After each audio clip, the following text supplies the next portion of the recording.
Welcome to another video on Biology by Perfect Scores. This is Preetinder Kaur, and the topic that we are going to cover in this video is based on chemical elements that are present in our body, or in other words, biochemistry. So that is going to be the main topic of this video. Now, there are lots of different chemical elements that occur in living things, but the most common of them are carbon, which is approximately 19%. Then we have hydrogen, about 10%, oxygen, which is the maximum 65%, and the remaining nitrogen 3%, and some trace amounts of other materials. Now, a variety of other elements too are needed by living organisms. For example, sulfur, that is 0.25%, calcium, which is 1.5%, phosphorus, which is 1%, iron, 0.7%, and sodium, which is 0.15%. Now, each of these elements has an important role to play, which is what we are going to discuss forward. So coming to carbon, hydrogen, oxygen, and nitrogen, they are an important part of all the organic compounds and molecules that are present in our body, all the sugars, the fats, the lipids, everything. But what about these other elements that are present in smaller quantities? Now, sulfur, the important thing you need to know about sulfur is that it is found in certain amino acids, for example, cysteine and methionine. And the purpose of these amino acids is to allow the proteins to form disulfide bonds. So without the presence of sulfur, the disulfide bonds would not be formed. Coming to calcium, you might be knowing that calcium is good for bones and teeth. Plus, it is also needed for the release of the neurotransmitters, for example, acetylcholine, neurotransmitters in case of synapses. Coming to the next one, which is phosphorus, it's an important component of all nucleic acids and the plasma membranes or the cell membranes. That's why the cell membrane has a phospholipid bilayer. Coming to iron, it's an important component of hemoglobin, and it helps in transport of oxygen. And the last one, which is sodium, it is involved in generation of nerve impulses in the case of a neuron.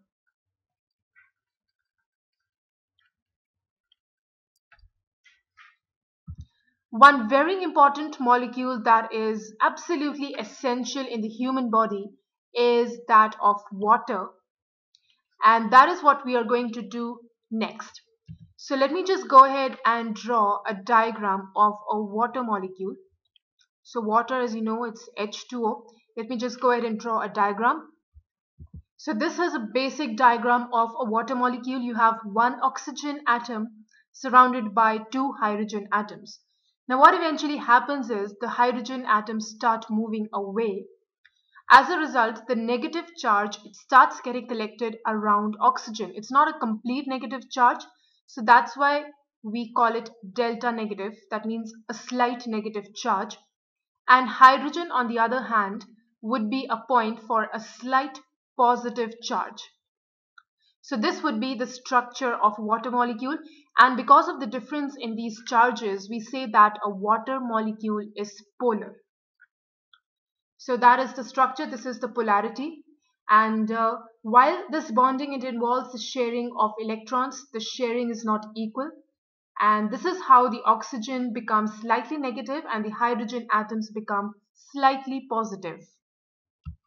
This diagram over here, it shows the structure and the bonding of the water molecules. Now these bonds that are there, these are known as hydrogen bonds. So let me write it down here. These are the hydrogen bonds between the water molecules, and these are covalently bonded molecules. That's why They have a slight potential charge, and that is why they are said to be polar. So the slightly charged regions of the water molecule, they can attract other polar or similarly charged compounds. And these hydrogen bonds are not very, very strong. These are weak hydrogen bonds. So oxygen over here would be having negative charge here as well. It is attracted to the positive charge that is there on the hydrogen. Similarly, the hydrogen here would have a positive charge. It will be attracted to the slight negative charge on the oxygen atom. So this is how the bonds are formed. Now the next important thing that you need to know about water is all the different properties. So we are going to cover that now. The properties of water. And we'll be discussing the properties under three categories. First is going to be the thermal properties, that means related to heat.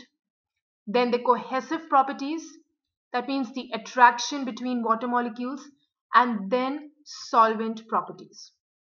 So let's discuss them one by one. So under the category of thermal properties, the first thing you need to know is that water has a very high specific heat capacity. So I guess you must have done this in physics. What is high specific heat capacity? That means the energy required to raise the temperature of 1 gram of a substance by 1 degrees Celsius. The second important thermal property is it has a high heat of vaporization. High heat of vaporization. That means the amount of energy absorbed per gram as it changes from a liquid to a gas or a vapor. The third important thermal property is it has a high heat of fusion. And this represents the amount of energy required to be lost to change 1 gram of liquid to 1 gram of solid at 0 degrees Celsius. Now, these properties are a result of the extensive hydrogen bonding between water molecules. That means water, because of these properties, is able to absorb a considerable amount of energy without changing itself, without changing its form. Although we did that hydrogen bonds are weak, but still it's not so easy to break them, and a lot of heat is needed to break the bonds. So it can absorb a considerable amount of heat, and that is solely because of the hydrogen bonds. Coming to the next category, which is the cohesive properties of water. So water molecules are strongly cohesive. That means they tend to stick to each other. They also tend to stick to other molecules that are charged or polar. So that is known as an adhesive property, which is often the case in transpiration, and that is one reason why transpiration happens the way it happens. And the third important cohesive property is that it is due to polarity of water molecules that these properties occur, and the ability of water to form hydrogen bonds with appropriate molecules. So the reason for the thermal properties was the hydrogen bonds, and the reason for the cohesive properties is the polar nature of the molecule. Coming to the nature of the solvent properties. Now water can dissolve a number of organic and inorganic substances that contain electronegative atoms.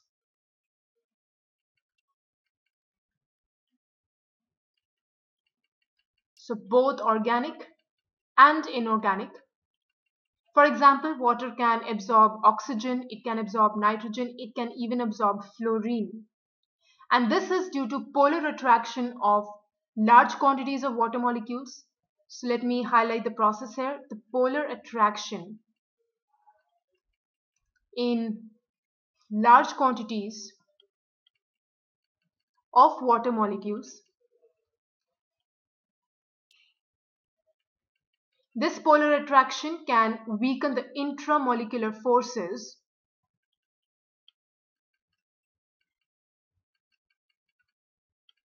and These intramolecular forces are, for instance, ionic bonds, and this weakening of the intramolecular forces, it results in a dissociation of the atoms. So this is the process that happens whenever water is used as a solvent. Now, apart from these quantities and these properties as well, there are some other properties which I'm going to discuss. Now, first thing that you know about the physical nature of water, it is transparent. It allows light to pass through it, which is very important for photosynthesis. And it expands when it is frozen, becoming less dense and lighter. So that is an important thing. You could be asked a question on that in any test. So whenever it is frozen, it expands, and that means it loses the density. It becomes lighter per volume. So expands when frozen, a very, very important thing, and very important for life on the earth. That is the reason why oceans do not freeze, and that is how water helps to sustain life. Now, due to these properties of water, there are a number of uses that water has in living organisms. So that is what we are going to do next. That means a relationship between the properties of water and the different processes that are used in living organisms. So first thing, water is used as a coolant. That means both plants and animals use the evaporation of water to facilitate cooling. For example, sweating in case of animals, transpiration in case of leaves of plants, sweating and even panting in case of animals. So it helps to cool the body. And secondly, water can be used to carry heat to cooler places in our body. So that is known as a counter current exchange of thermal energy.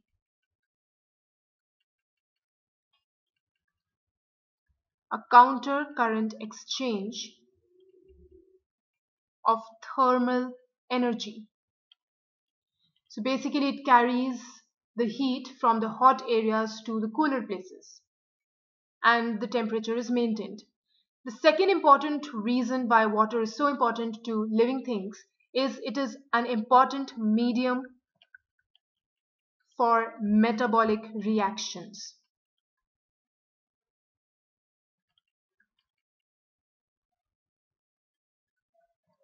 Now, water can dissolve a number of organic and inorganic substances, and the solvent properties, they help to facilitate chemical reactions.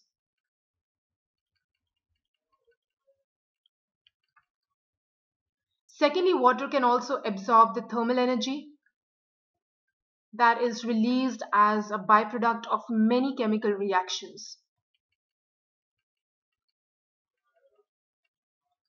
Coming to the third reason why water is so important, it is useful as a transport medium. So the forces of attraction between water molecules, they help in transpiration, which we've already covered in a video. And it is a very good transport medium for dissolved substances. In plants, those substances would be minerals from the soil and sugars from the leaves. In animals, water is there in the blood, and that helps to transport oxygen, glucose, and urea.